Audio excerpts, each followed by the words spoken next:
liver failure थिला kidney failure थिला respiratory failure थिला शॉक थिला ब्लड प्रेशर डेवलप हो नथिला सेप्टिसेमिया मध्य थिला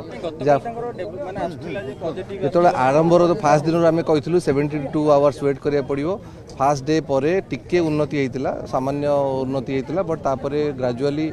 हार्ट रेट बहुत बढ़ी चलला बीपी रेकर्डेबल हेलानी तो फाइनाली आज संध्या राति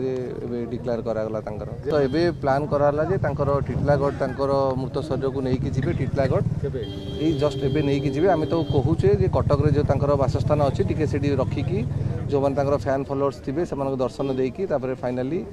टिटलागढ़ नहीं जीवे ना इन्फेक्शन ऑलरेडी 15 डेज है चली बॉडी फुल इन्फेक्शन थिला से